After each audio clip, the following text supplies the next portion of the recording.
Sacred Heart University in Fairfield, Connecticut, this is The Pulse.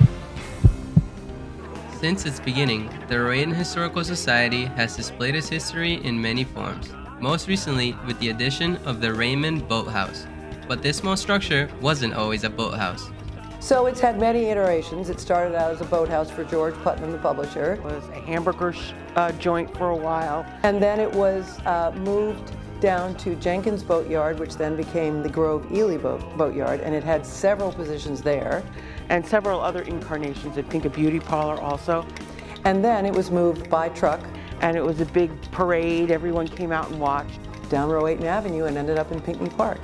The original structure was full of history. However, Rowayton resident and project designer Brian Kammerer decided to make it something more.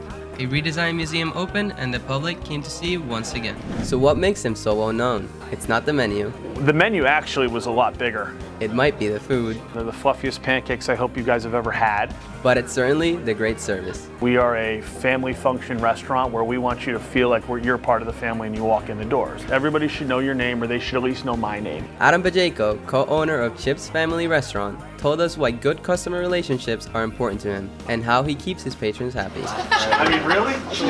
You know, we're not a chain.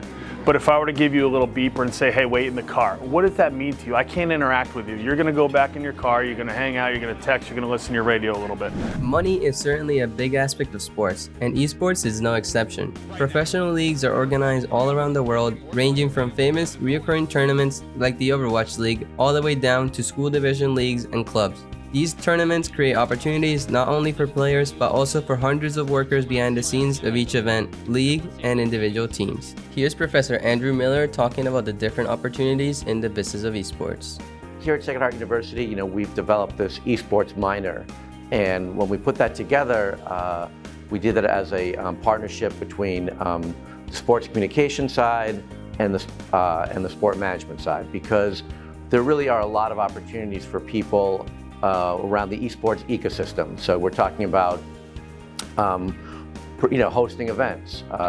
When you do that, we're talking about some sort of traditional sort of skills of event production and live event production and shooting that and covering that. I have so many college kids, yourselves included, that I feel like when you come in, it just energizes me. It makes me feel younger, and that's what I always, I ask my wife, I act like I'm a 17-year-old. A 17-year-old who's definitely old enough to be invited to a few parties. I used to joke with my wife. I'd be like, I know I'm still young enough when I'm getting invited to at least one keg party down at the beach a year, right? In terms of what I pick for what show and what song, it's sort of hard to explain because it doesn't really go through a logical process. It's just, I've always had this thing where I sort of see things when I hear music, and I basically make my design decisions based off of that.